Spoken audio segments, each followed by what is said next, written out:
परिचय। अरुण, प्लग में कील मत डालो, तुम्हें बिजली का झटका लग जाएगा। क्यों सर? इस कील पर जंग लगा हुआ है और यह हमारे किसी काम की नहीं है। भले ही इस पर जंग लगा हुआ है, परंतु यह धातु है और धातु विद्युत की सुचालक होती है। यदि तुम इसे प्लग में लगाओगे तो तुम्हें झटका लगेगा। अरे, फिर तो आपने मुझे बचा लिया।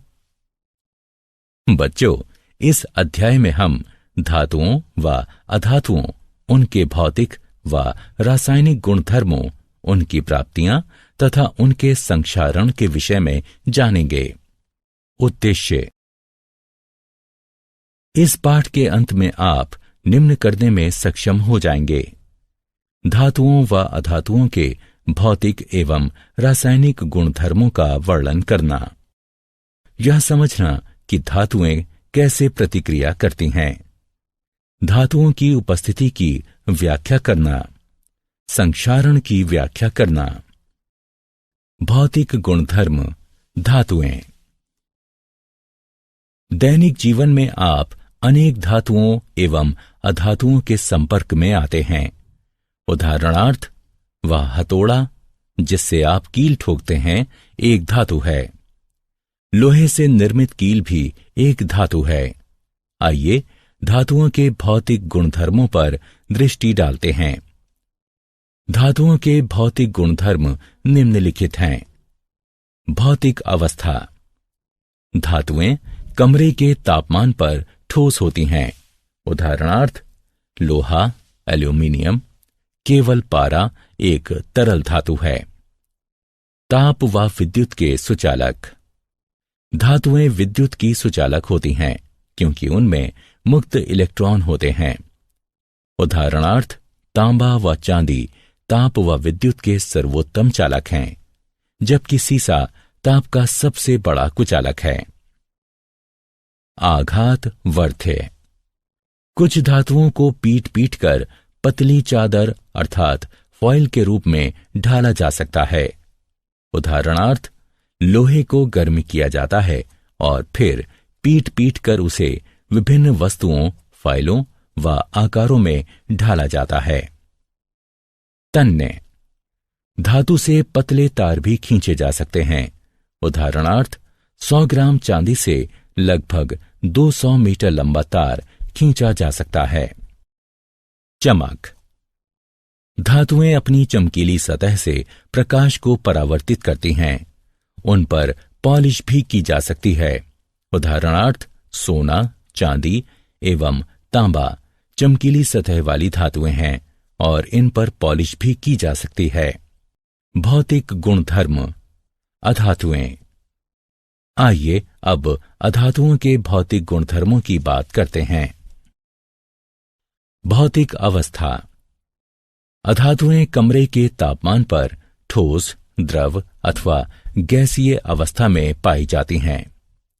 गैस ऑक्सीजन, क्लोरीन, फ्लोरीन, द्रव ब्रोमीन व ठोस कार्बन।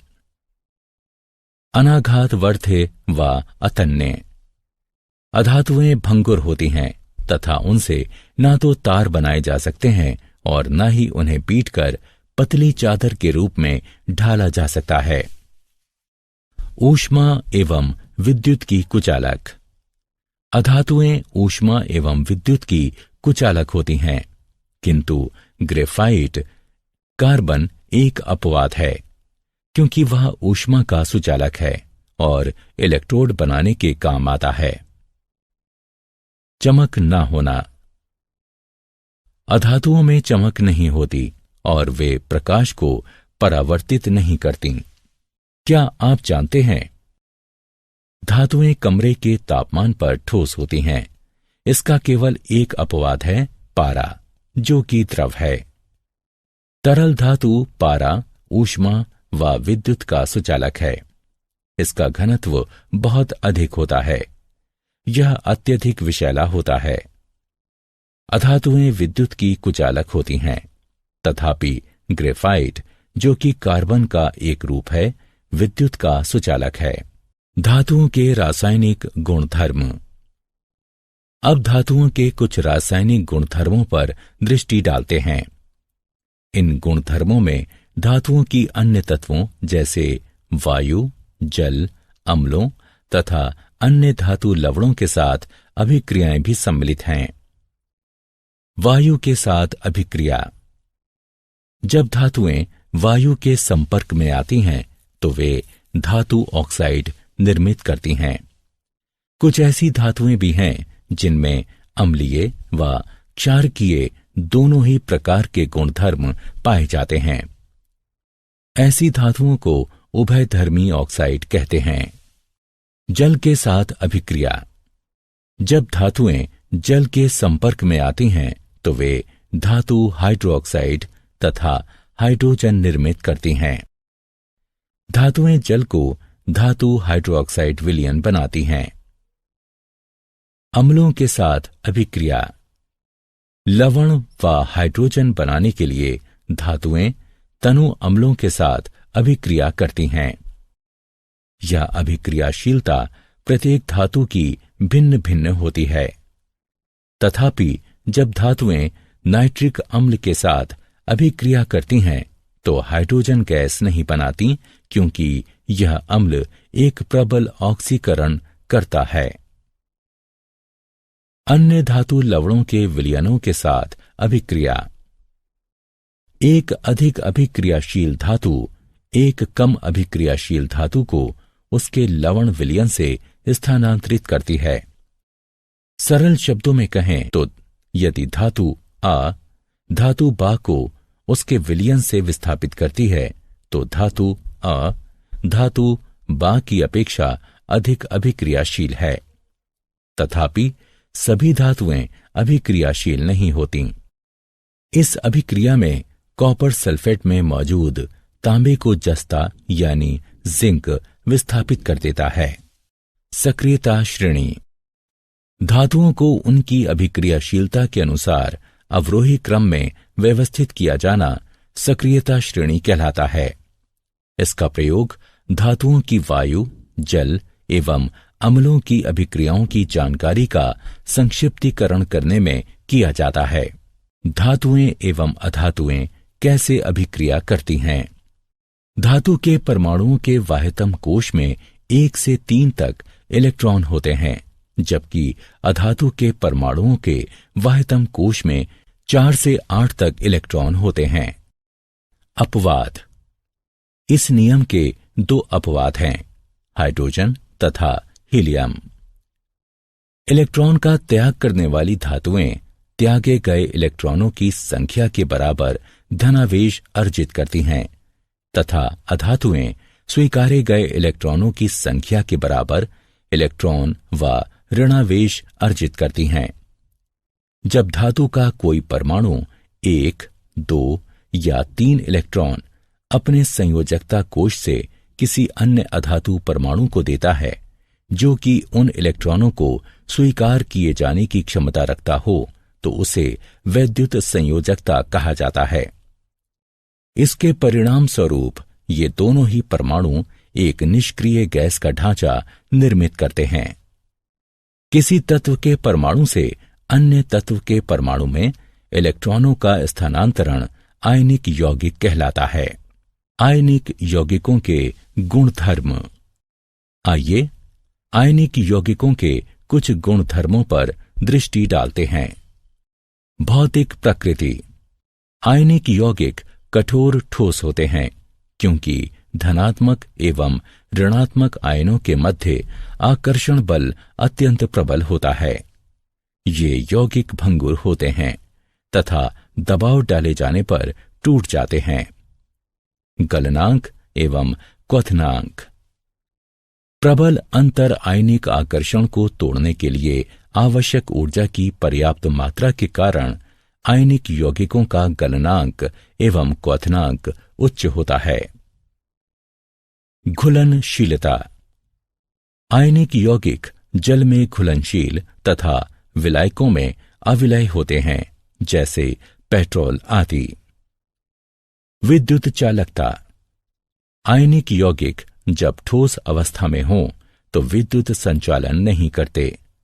क्योंकि कठोर संरचना के कारण आयनों की गति संभव नहीं होती। किंतु आयनिक यौगिक जब गलित अवस्था में हों तो विद्युत चालकता संभव है, क्योंकि गलित अवस्था में विपरीत आवेश वाले आयनों के मध्य स्थिर वैद्युत आकर्षण बल ऊष्मा के कारण कमजोर पड़ जाता है। इससे आयन स्वतंत्र रूप से गति करने तथा विद्युत संचालन करने लगते हैं। क्या आप जानते हैं, चुंबकीय प्रतिरोध के छोरों की तरह धनात्मक धनात्मक तथा ऋणात्मक ऋणात्मक आयनिक आबंधों का अस्तित्व नहीं होता है। धातुओं की प्राप्ति, धातुओं एवं अयस्कों का निष्कर्षण। धरती धातुओं का सबसे बड़ा स्रोत है, तथापि सागर के जल में भी कुछ विलय लवण होते हैं। खनिज ऐसे तत्व अथवा यौगिक हैं जो भूपर्पटी में प्राकृतिक रूप से उपस्थित रहते हैं। कभी कभी खनिजों में धातु की प्रतिशतता बहुत अधिक होती है, उनसे इसे निष्कर्षित किया जा सकता है। ऐसे खनिजों को अयस्क कहते हैं। अयस्क वे अशुद्ध धातुएं हैं जिनमें बालू व पथरीले द्रव्य बड़ी मात्रा में होते हैं। अयस्कों की ये अशुद्धियां गैंग कहलाती हैं। अयस्कों से धातु निष्कर्षित करने से पूर्व इन अशुद्धियों को दूर करना होता है। जब अशुद्धियां दूर हो जाती हैं तो अयस्क सांद्र अवस्था में आ जाते हैं। अयस्कों की इस सांद्रता को अयस्कों का समृद्धिकरण भी कहते हैं। धातुओं का निष्कर्षण। धातुओं को जब उनके अयस्क से पृथक कर दिया जाता है तो वे अपनी अभिक्रियाशीलता के आधार पर वर्गीकृत की जाती हैं। अभिक्रियाशीलता के अनुसार धातुओं का वर्गीकरण विभिन्न समूहों में किया जाता है, जो कि निम्नलिखित है। सक्रियता श्रृंखला में नीचे आने वाली धातुओं का निष्कर्षण। जो धातुएं सक्रियता श्रृंखला में नीचे होती हैं वे बहुत ही अनअभिक्रिय होती हैं। इन धातुओं के ऑक्साइड केवल गर्म करने से ही धातुओं में अपचयित हो जाते हैं। सक्रियता श्रृंखला के मध्य में स्थित धातुओं का निष्कर्षण। जो धातुएं सक्रियता श्रृंखला के मध्य में होती हैं वे मध्यम अभिक्रियाशीलता वाली होती हैं। ये धातुएं प्रकृति में सामान्यतः सल्फाइडों या कार्बोनेटों के रूप में पाई जाती हैं। ऑक्साइड से धातु प्राप्त करना अधिक सरल है, इसलिए पहले इन धातुओं को उनके ऑक्साइडों में परिवर्तित करने की आवश्यकता होती है। अतिरिक्त वायु की दृढ़ उपस्थिति में तापन के द्वारा सल्फाइड अयस्कों को रूपांतरित करने की प्रक्रिया को भर्जन कहा जाता है। सीमित वायु की सुदृढ़ उपस्थिति में तापन के द्वारा कार्बोनेट अयस्कों को रूपांतरित करने की प्रक्रिया को निस्तापन कहा जाता है। सक्रियता श्रृंखला में सबसे ऊपर स्थित धातुओं का निष्कर्षण। जो धातुएं सक्रियता श्रृंखला में उच्च होती हैं वे अति अभिक्रियाशील होती हैं तथा कार्बन के साथ गर्म किए जाने पर उनके यौगिकों से प्राप्त नहीं की जा सकती, क्योंकि वे धातुएं कार्बन की अपेक्षा ऑक्सीजन के प्रति अधिक बंधुता रखती हैं। ये धातुएं विद्युत अपघटनी अपचयन के द्वारा प्राप्त की जाती हैं। धातुओं का परिष्करण। अपचयन प्रक्रिया द्वारा उत्पन्न धातुएं शुद्ध नहीं होती, उनमें अशुद्धियां बची रहती हैं, जिनको दूर किया जाना शुद्ध धातुएं प्राप्त करने के लिए अत्यंत आवश्यक होता है। अशुद्ध धातुओं को परिष्कृत करने के लिए सर्वाधिक प्रचलित विधि विद्युत अपघटनी परिष्करण है। अनेक धातुओं का परिष्करण विद्युत अपघटन द्वारा किया जाता है। अशुद्ध धातु को एनोड तथा शुद्ध धातु की पतली परत को कैथोड बनाया जाता है। धातु के लवण विलयन का उपयोग विद्युत अपघट्य के रूप में होता है। विद्युत अपघट्य से धारा प्रवाहित किए जाने पर एनोड पर स्थित अशुद्ध धातु विद्युत अपघट्ट में घुल जाती है। इतनी ही मात्रा में शुद्ध धातु विद्युत अपघट्ट से कैथोड पर निक्षेपित हो जाती है। विलय अशुद्धियां विलयन में चली जाती हैं, जबकि अविलय अशुद्धियां एनोड तली पर निक्षेपित हो जाती हैं। इन्हें एनोड मड कहते हैं। क्या आप जानते हैं, चांदी, सोने व प्लेटिनम के परमाणु सरलता से ऑक्सीकृत नहीं होते, इसलिए चांदी, सोने एवं प्लेटिनम एनोड से टैंक की तली पर यूं ही गिर जाते हैं, जहां वे विद्युत अपघटन परिष्करण प्रक्रिया पूर्ण होने के पश्चात टुकड़े टुकड़े हो जाते हैं। संक्षारण, रासायनिक रूप से सक्रिय धातुएं वायु में उपस्थित आर्द्रता के कारण संक्षारित हो जाती हैं। धातु की सतह पर जल की उपस्थिति में वायु में मौजूद ऑक्सीजन की प्रजारण अभिक्रिया को संक्षारण कहते हैं। उदाहरणार्थ, लोहा व एल्यूमीनियम संक्षारित होते हैं, जबकि अनभिक्रियाशील धातुएं जैसे सोना, प्लेटिनम एवं पारा संक्षारित नहीं होती। संक्षारण रोकने की 3 विधियां हैं।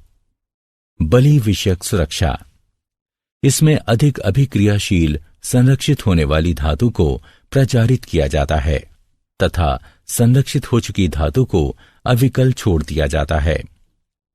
मिश्रात्वन, इसमें जंग रहित अयस्क बनने के लिए धातु में कोई अन्य धातु मिला दी जाती है। यशद लेपन, इसमें धातु पर जस्ते की पतली परत चढ़ा दी जाती है। इसे गैल्वनीकरण भी कहा जाता है। यह परत विद्युत अपघटनीय निक्षेपण द्वारा बनाई जाती है। सारांश, आइए हमने जो कुछ सीखा है उसे संक्षेप में दोहराएं। धातुएं विद्युत की सुचालक होती हैं, जबकि अधातुएं विद्युत की कुचालक होती हैं। धातुएं वायु, जल तथा अम्लों के साथ अभिक्रिया करती हैं। धातुओं को उनकी अभिक्रियाशीलता के अनुसार अवरोही क्रम में व्यवस्थित करने को सक्रियता श्रेणी कहते हैं। किसी तत्व के परमाणुओं से इलेक्ट्रॉनों का दूसरे तत्व के परमाणुओं में स्थानांतरण आयनिक यौगिक कहलाता है। धातुएं अयस्कों से निष्कर्षित की जाती हैं। अशुद्ध धातुओं को परिष्कृत करने की सर्वाधिक प्रचलित विधि विद्युत अपघटनी परिष्करण है।